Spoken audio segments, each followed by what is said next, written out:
Hello everyone, good afternoon. पिछले video में हम लोगों ने पढ़ा था वेक्टर। इस वीडियो में आगे चलते हैं। इस वीडियो में हम लोग का नेक्स्ट इंटरफेस स्टार्ट करेंगे। सब इंटरफेस क्यू। क्यू क्या होता है? Q interface. क्यू आगे चलते हैं, स्टार्ट करते हैं। क्यू इज अ सब interface of the collection interface. It was introduce in the version of JDK 1.2, जो JDK 1.2 वर्जन में इंट्रोड्यूस हुआ था।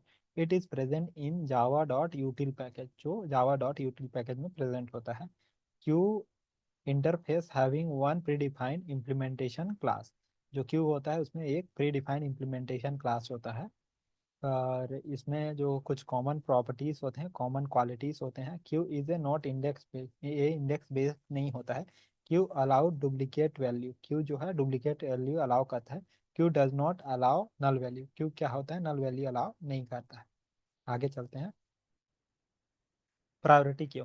प्रायोरिटी क्यू क्या होता है? Priority queue is a pre defined implementation class of its Q interface.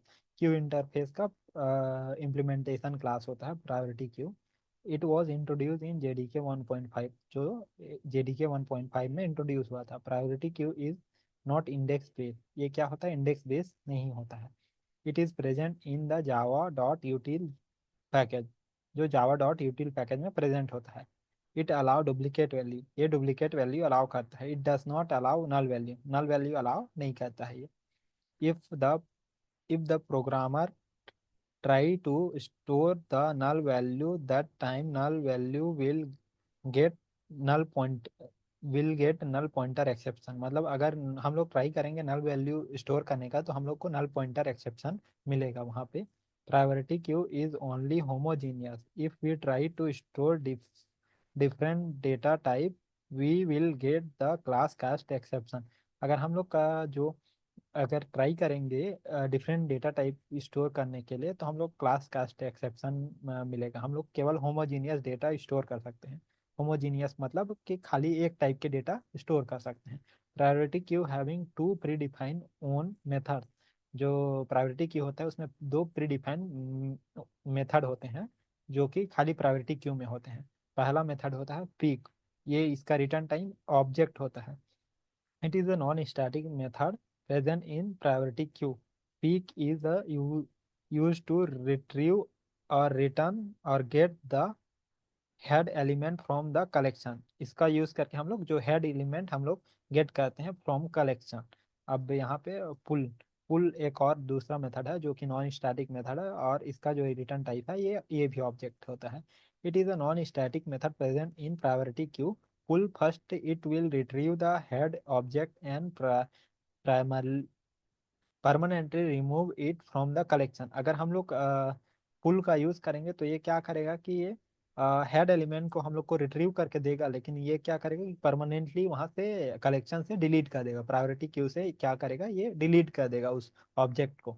एक बार retrieve करके दे देगा, उसके बाद परमानेंटली ये डिलीट कर देगा। तो ये पुल। यहाँ पे एग्जाम्पल दिया हुआ है। यहाँ पे हम लोग मेन क्लास बना लिए हैं, प्रायोरिटी क्यू का क्लास। यहाँ पे मेन मेथड इंपोर्ट कर लिए हैं। यहाँ पे प्रायोरिटी क्यू इंटीजर, हम लोग के पास प्रायोरिटी क्यू क्या होता है? पर्टिकुलर क्या होता है? होमोजीनियस ही होता है, हेट्रोजीनियस नहीं होता। होमोजीनियस मतलब एक डेटा टाइप को ही हम लोग स्टोर कर सकते हैं, मल्टीपल डेटा टाइप हम लोग स्टोर नहीं कर सकते हैं। न्यू प्रायोरिटी क्यू, यहाँ पे सिंटैक्स डिक्लेयर किए हैं, मतलब प्रायोरिटी क्यू इनिशियलाइज किए हैं। यहाँ पे ऐड कर रहे हैं ऑब्जेक्ट, इंटीजर ऑब्जेक्ट हम लोग ऐड कर रहे हैं। आगे चलते हैं। प्रायोरिटी क्यू यहाँ पे प्रिंट कर रहे हैं प्रायोरिटी क्यू को। यहाँ पे पीक, यहाँ पे मिनिमम एलिमेंट, जो पीक होता है वो मिनिमम एलिमेंट, आई थिंक ये भी हेड एलिमेंट को ही रिट्रीव करने के लिए यूज करते हैं, हम लोग आगे देखेंगे। पीक को भी हम लोग जो हेड एलिमेंट है उसको रिट्रीव करने के लिए हम लोग इसका यूज करते हैं। रिमूव द, जो पुल होता है ये भी हम लोग हेड एलिमेंट को रिट्रीव करने के लिए हम लोग यूज करते हैं। लेकिन पुल क्या होता है? ये डिलीट कर देता है, पहले रिट्रीव करता है उसके बाद क्या करता है? ये डिलीट कर देता है क्यू से। तो इसीलिए हम लोग यूज करते हैं। यहाँ पे कुछ नोट पॉइंट है। इट इज अ पॉसिबल, ये सारे नोट पॉइंट आप लोग एक बार देख लीजिए, और एक बार हम लोग प्रैक्टिकल करके देख लेते हैं। एक मिनट, ये प्रीवियस क्लास को क्लोज कर लेते हैं, एक नया पैकेज बना लेते हैं यहाँ पे, कलेक्शन डॉट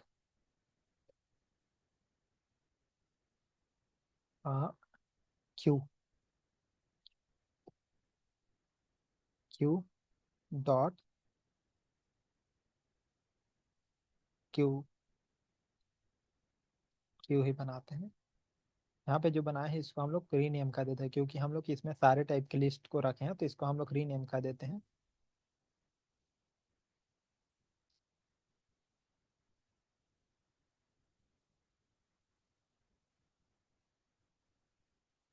यहाँ पर एक क्लास बना लेते हैं, प्रायोरिटी क्यू।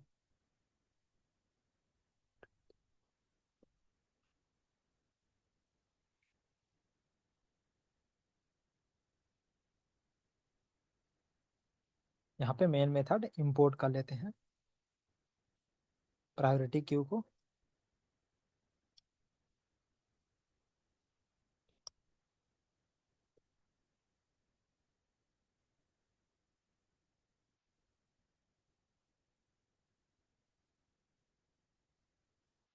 यहाँ पे डिक्लेयर कर लिया। अब प्रायोरिटी क्यू में हम लोग ऐड करेंगे एलिमेंट।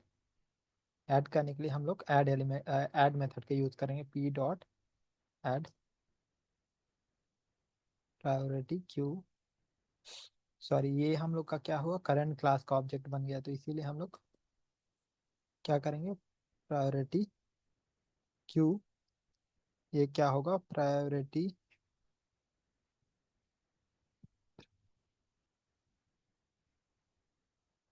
यूटिल पैकेज में जो है उसको हम लोग इंपोर्ट कर लेंगे।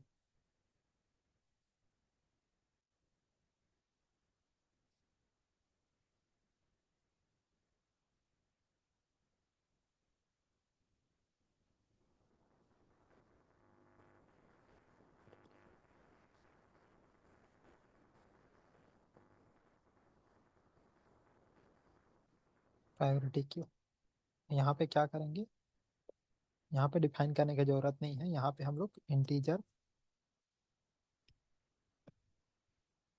सपोज यहाँ पे इंटीजर डिफाइन कर दिए, तो हम लोग को यहाँ डिफाइन करने की जरूरत नहीं है।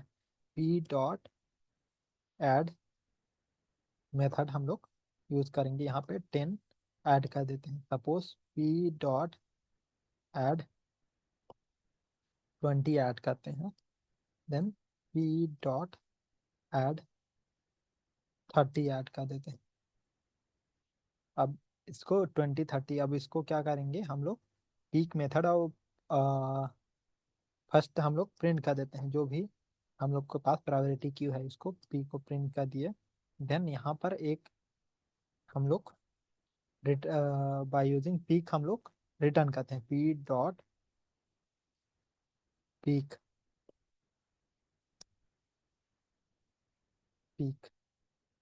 अब सिमिलरली यहाँ पे फिर से प्रिंट करते हैं जो प्रायोरिटी क्यू है उसको। देन अगेन हम लोग यहाँ पे पी डॉट पुल मेथड को कॉल कर देते हैं। देन अगेन हम लोग प्रिंट कर देते हैं जो प्रायोरिटी क्यू है उसको। एक बार रन करा के देख लेते हैं क्या आउटपुट आएगा हम लोग को। यहाँ पे 10 20 30 आया, और यहाँ पे क्या हुआ, 10 को प्रिंट कर दिया, पीक जो है वो हेड एलिमेंट को प्रिंट कर दिया। अगेन हम लोग प्रिंट किए तो 10 20 30 ही था। अब यहाँ पे पुल जो है वो 10 को प्रिंट तो कर दिया, लेकिन यहाँ पर 10 को यहाँ से रिमूव कर दिया फर्स्ट पोजीशन से। मतलब हम लोग को फर्स्ट पोजिशन जो पुल होता है ये क्या, हाँ, पुल पीक जो होता है वो हेड, जो बॉटम एलिमेंट, मतलब ये क्या होता है, इंसर्शन ऑर्डर फॉलो नहीं करता है, FIFO order, first in first out order ये फॉलो करता है। पहले जैसे इन करेंगे तो वैसे ही और पहले ही वो बाहर आएगा, तो ये फीफो ऑर्डर फॉलो करता है, तो इसीलिए ये है हम लोग के पास। और सिमिलरली अगर हम लोग को जितना हम लोग के पास एलिमेंट है उसको हम लोग को यहाँ से फेच करना है, तो ये क्या करेंगे, हम लोग एक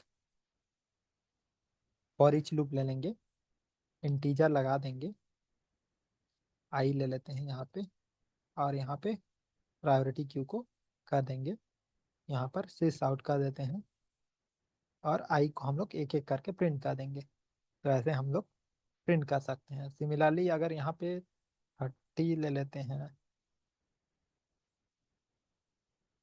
यहाँ पे 40 ले लेते हैं, यहाँ पे पी डॉट एड 35 ले लेते हैं। तो इसको हम लोग को सॉर्ट करना है, तो यहाँ पे क्या करेंगे, कलेक्शन डॉट सॉर्ट मेथड हम लोग के पास होता है। कलेक्शन में, कलेक्शन इंटरफेस है, एंड इंटरफेस में डॉट कलेक्शंस क्लास है, जिसमें कलेक्शन क्लास में होता है सॉर्ट, और यहाँ पे पी को हम लोग पास कर देंगे। क्या हम लोग का एरर आ रहा है, the method list is typically collection is not applicable for argument priority. अच्छा, ये लिस्ट में भी जो सॉर्ट मेथड होता है वो खाली लिस्ट के लिए एप्लीकेबल होता है, क्यू के लिए एप्लीकेबल नहीं होता है। तो इसीलिए जो शॉर्ट मेथड वहाँ इसमें यूज नहीं हो सकता। यहाँ 10, 35 और 40 हम लोग रिट्रीव कर ले। तो इस वीडियो में इतना ही, अगले वीडियो में फिर मिलते हैं। अगर वीडियो पसंद आया तो प्लीज़ लाइक, सब्सक्राइब और शेयर कीजिए।